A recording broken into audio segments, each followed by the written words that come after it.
¿Qué tal? Muy buenas tardes. El día de hoy vamos a hacer un comentario acerca del tema de quién es la persona más influyente del universo y cuál es el pensamiento común que tiene la sociedad con respecto a la persona de Jesucristo. Muchas religiones actuales de gran tradición o modernas consideran a Cristo como uno más de una larga lista de personas que consideran importantes o buenas, poniéndolo al mismo nivel de hombres y mujeres que en fotografías o en altares de idolatría lo ponen junto con algunas personas que tuvieron alguna conducta recta o de buena moral. Sin embargo, estos actos son verdaderamente un hecho despreciable para Dios y un ataque directo a la santidad que el Señor Jesús posee. La Biblia afirma la deidad y la eminencia de Jesús en muchos lugares. Por ejemplo, cuando Dios decide revelarse a Moisés para que pueda sacar a su pueblo de Egipto, Moisés ve una zarza ardiente por medio de la cual el Señor le habla y le dice, esto está en el libro de Éxodo capítulo 3 verso 13, Moisés le dijo a Dios, pero resulta que si voy y les digo a los hijos de Israel, el Dios de sus padres me ha enviado a ustedes, ¿qué voy a responderles? Si me preguntan, ¿y cuál es su nombre? Verso 14 dice, Dios le respondió a Moisés, yo soy el que soy. Y añadió, a los hijos de Israel tú les dirás, yo soy, me ha enviado a ustedes. El yo soy es lo que se conoce como el tetragramatón, que es el nombre impronunciable de Dios en el hebreo, y en donde en un esfuerzo por traducirlo al castellano sería Yahvé o Yahweh, y que significa yo soy el que soy el autoexistente, el Dios eterno. En una acalorada discusión, como siempre, con los religiosos de la época de Jesús, en el Evangelio de Juan, capítulo 8, verso 58, el Señor Jesús afirmaba que antes que el padre Abraham naciera, Él ya existía. Y los sacerdotes, ardiendo de odio, tomaron piedras para matarlo, y ellos comprendieron cabalmente lo que estaba diciendo Cristo. Se autonombraba con autoridad legal y divina para nombrarse como Dios. Y de hecho, más adelante, en el capítulo 10 del Evangelio de Juan, declara contundentemente, yo y el Padre somos uno. Y los fariseos, tomando otra vez piedras para matarlo, le dicen, en el verso 33, le respondieron los judíos diciendo, por buena obra no te apedreamos, sino por la blasfemia, porque tú, siendo hombre, te haces Dios. Otra profecía clara y evidente que encontramos es cuando los religiosos que no consideran ni adoran a Cristo como Dios, es cuando el profeta Isaías en su libro capítulo 9 dice en el verso 6, porque un niño nos es nacido, un niño nos es dado, sobre sus hombros llevará el principado y su nombre será admirable consejero, Dios fuerte, Padre eterno y príncipe de paz. Esto fue profetizado 750 años antes del nacimiento histórico de Jesús. De hecho, nuestra era, nuestro tiempo se divide así, antes de Cristo y después de Cristo. La historia, la arqueología, la psicología, la biología, las artes y muchas otras disciplinas muestran la existencia sobrenatural de Cristo y su dominio sobre el universo.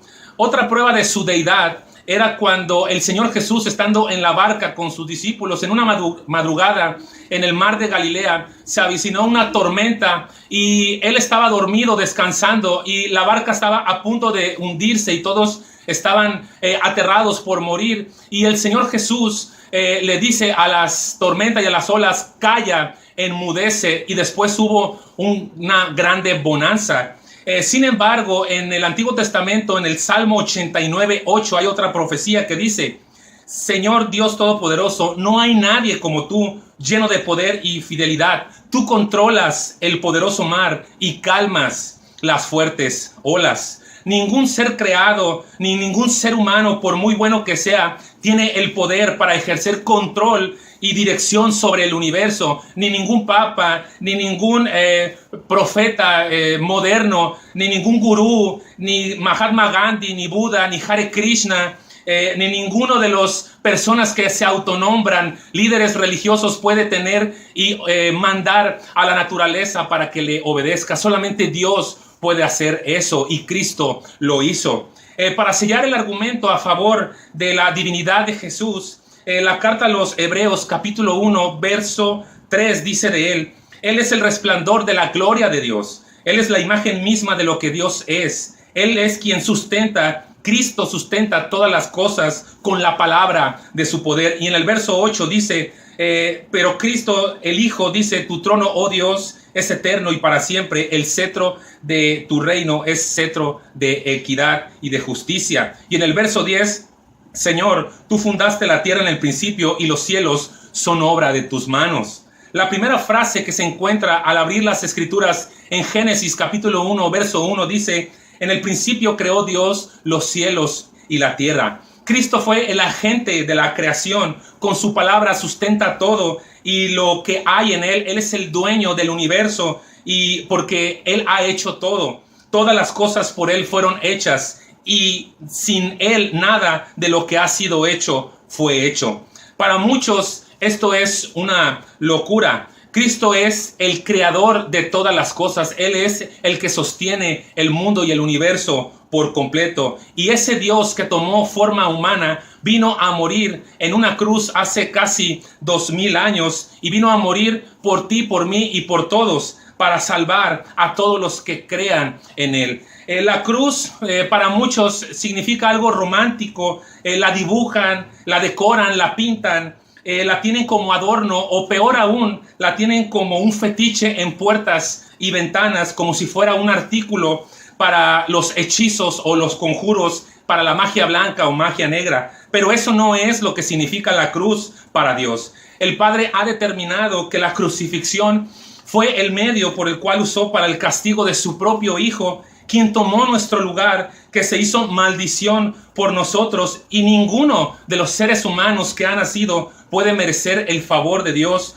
por sus buenas obras. Solamente Dios encuentra satisfacción en lo que dijo e hizo Cristo en la cruz, pero para nosotros es el poder de Dios para salvación. Para muchos inteligentes la cruz es una locura y para los que se creen sabios en este mundo es verdaderamente una estupidez. Pero nosotros hemos transgredido la ley de Dios y Dios exige el cumplimiento a todos sus mandamientos santos y perfectos y nadie puede cumplirlos. La Biblia afirma que todos estamos bajo maldición por la ley. El Señor Jesús vino a cumplir y a satisfacer la justicia de Dios, ya que las mentiras, el odio, el rencor, la avaricia, los pensamientos y actos lujuriosos de todas las personas son conocidos por Dios. La murmuración, el falso testimonio, la vida egoísta de no buscar a Dios y es más, alzar al hombre como un Dios y como un ser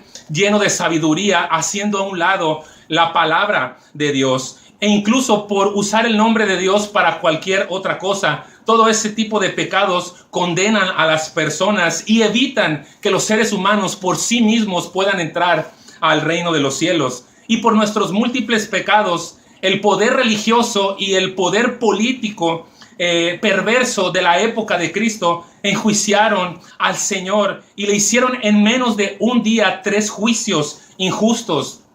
Lo desnudaron por la calle haciéndole cargar una cruz sumamente pesada durante horas y le dieron casi 40 latigazos con cuerdas de cuero y puntas de acero que desgarraban la espalda y todo su cuerpo. Le golpearon la cabeza con una caña en varias ocasiones, lo abofetearon, le escupieron en la cara, se burlaron de él con insultos y groserías y lo trataron como a un criminal. Y sus amigos lo abandonaron y juraron no conocerlo. Las espinas en su frente atravesadas y los clavos en sus muñecas y tobillos le torturaban hasta un máximo el sistema nervioso. La crucifixión en la época de Jesús era la agonía más cruel y despiadada que los romanos habían perfeccionado para los criminales de la peor calaña. Y era la costumbre de dejar los cuerpos muchos días para que ellos murieran de asfixia,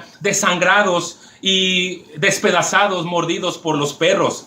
Y eso fue lo que el creador y gobernante del universo decidió, según el consejo de Dios, decidió padecer por todos nosotros, por ti y por mí y por todos aquellos que creerán en esa obra con tal de salvar a su pueblo escogido. La Biblia afirma que ese acontecimiento cruel, sangriento y terrible es glorioso y suficiente para la salvación de nuestras almas. Si tú el día de hoy consideras que fue poco o fue incompleto lo que Cristo hizo y le faltó, e insistes en hacer buenas obras meritorias, ceremonias, cultos, veneraciones, donde honres a personas o cosas que no son Cristo, estás dando a entender que lo que dice la Escritura en la carta a los Hebreos, capítulo 10, verso 29, donde dice: ¿qué creen que le pasará al que desprecie al Hijo de Dios? Es seguro que recibirá mayor castigo por considerar la sangre de Cristo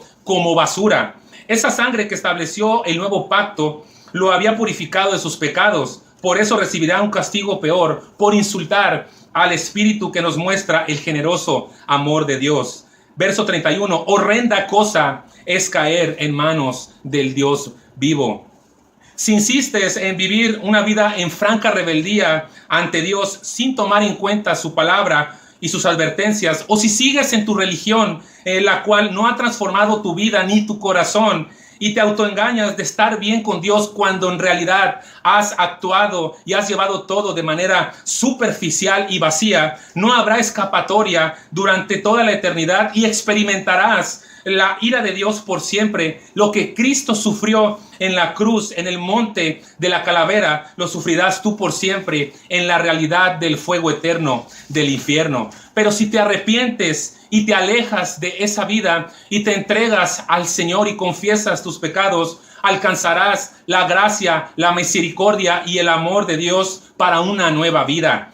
Medita en los hechos. La sociedad y sus antivalores tratan de ahogar la verdad de las Escrituras. Aprovecha la reflexión de estos días y considera dentro de ti mismo y por ti mismo con las Escrituras lo que tú crees con respecto a Jesucristo. Sé sincero dentro de ti. No esperes una tragedia o estar al borde de la muerte para considerar tu destino eterno. Dios nos ha dado testimonio y ese testimonio está en la vida de Jesucristo. Quien tiene al Hijo tiene la vida. Quien no tiene al Hijo de Dios no tiene vida eterna. Que Dios te guarde y te bendiga hasta entonces.